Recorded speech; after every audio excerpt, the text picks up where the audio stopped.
Hello, this is Darrell Castle with today's Castle Report. Today is Friday, the 12th day of March in the year of our Lord 2021. And on today's report, I will be talking about the disintegration of what has historically been America, its culture, its founding, ethnicity, its language, its religion, virtually everything that once bound the country together as a nation. The Castle family anxiously watches the flowers as they rise this spring to see if any will bloom, but most appear to have had their buds frozen. 1 week of severe cold and snow out of an entire winter seems rather unfair, but there is no mercy in nature, only brutality. We are fine otherwise, enjoying the spring weather, as is the family daughter, safe in her stronghold out in Southern California. I almost titled this report The Disintegration of Western Civilization, but I've hit that subject so often, I wondered if my faithful podcast sufferers would be willing to put up with it. This is about my own country, this country. However, at least what's left of it. Oh, I know America's still here if you want to define it as the physical space, the land under our feet, but I'm referring to the ideal that made us the greatest country, the greatest opportunity for success in the history of this world. That once great America is disintegrating right before our eyes. Its course appears set and irreversible. I decided to return to the topic I've taken up many times because of a recent book and the way the author addressed the subject. The book is by Andrei Matayanov, entitled Disintegration, the Coming American Collapse. So I quote from the book, quote, "Today, the United States is not a nation, certainly not in the traditional sense of having a dominant ethnic nationality, while the foundation American meme and myth of a melting pot has turned out to be exactly that, a myth. America's many ethnicities have not been assimilated to form a single nation, but rather are more aptly regarded as a salad bowl of divergent interests. America is a Tower of Babel standing on the shaky ground of identity politics. Such a multicultural, diverse country does not have a national interest because unity is absent. A house divided cannot stand," end quote. So there's no single American identity anymore. The foundational ethnicity and ideas embodied in the Constitution are not only under attack but opposed as racist and exploitative. The attack manifests itself most prominently in the educational system to which our children are subjected, bullied, and indoctrinated. The Democrat Party has institutionalized this attack on America through its primary focus of racial politics. In fact, history itself is under attack and is systematically being cleansed and abolished. It's only a small stretch to say that what is happening in America is a form of ethnic cleansing with a purpose designed to cleanse society of all its founding historic principles as well as its historic ethnic majority. Symbolic high-tech book burnings remind us of the Nazi book burnings when students raided libraries to get the books, then piled them in the streets and burned them in massive bonfires.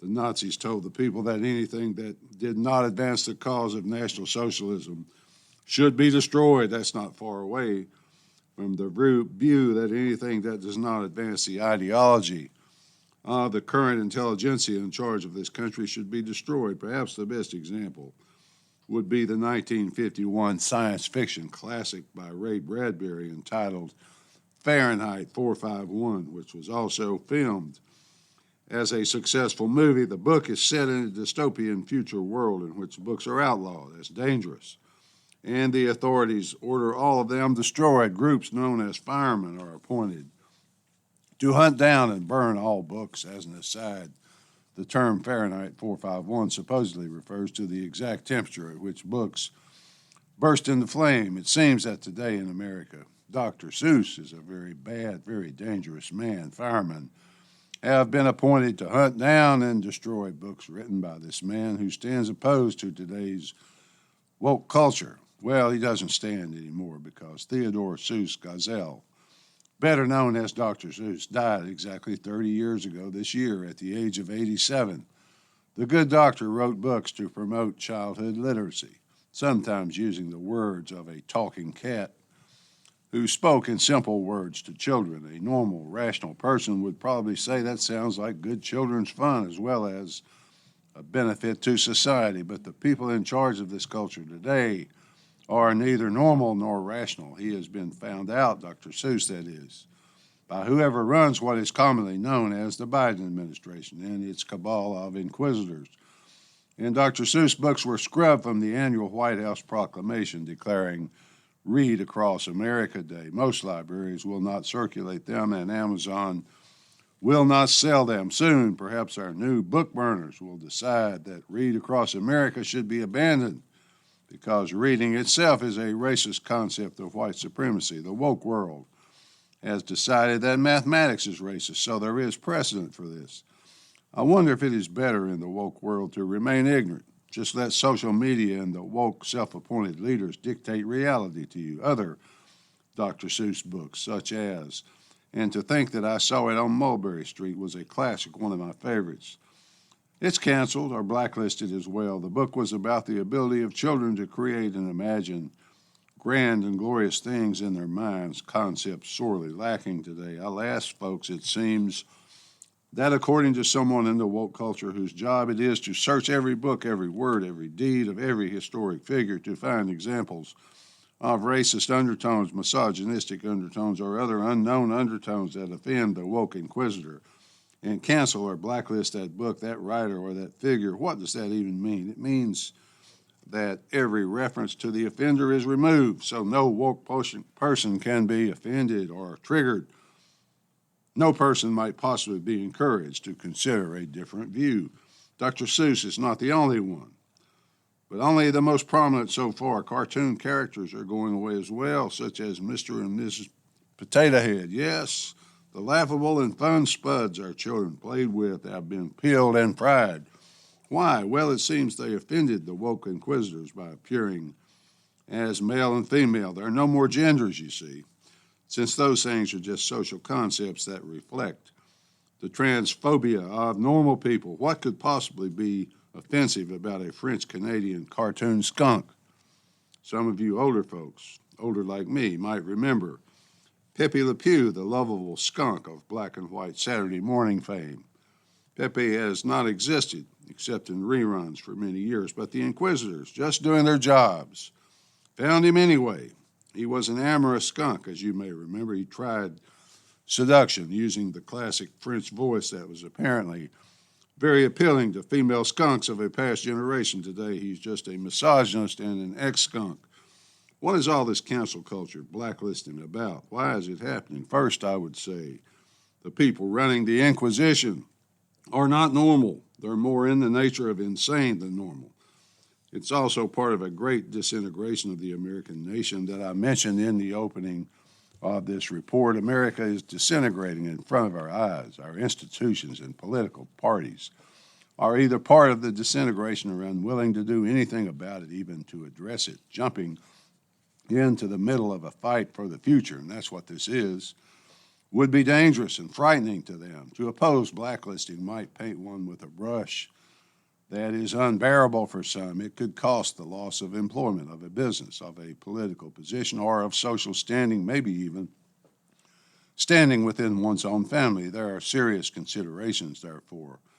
There is very little courage for the fight, no sense of standing together against a common enemy. The success of the inquisitors and their campaign of cultural eradication has left America with no single sense of identity. There is not even a unifying language to bind us together as one people. Paul Craig Roberts puts it like this, quote, "In the U.S., the state founding people are demonized, turned into second-class citizens who must be suppressed because of the systemic racism in their DNA. White Americans are denounced as Trump deplorables, MAGA fascists, enemies of democracy. They're not even permitted to protest a stolen election." To reinforce what Dr. Roberts said, a recent poll by the well-respected polling service Echelon Insights, taken of Republican and Democrat voters from across the country, revealed the issues considered most important are most dangerous to the nation. Republican voters,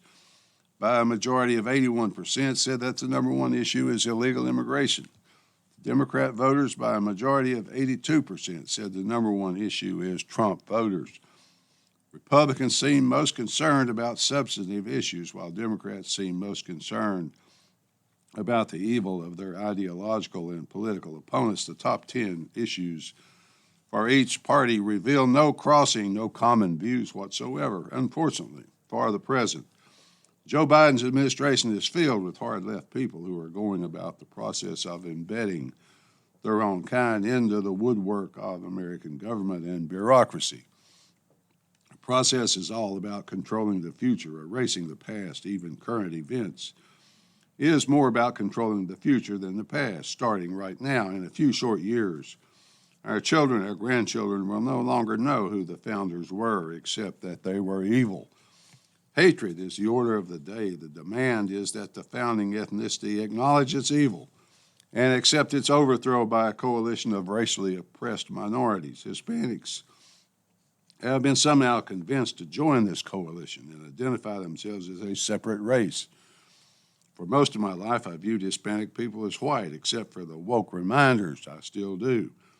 The interesting, sad fact is that those making these demands are themselves members of the founding ethnicity. The white liberals are driving it all. They're clearly and completely in charge of this great disintegration. In conclusion, no great empire in the history of the world has ever gone into decline and disintegration and then regained its former glory.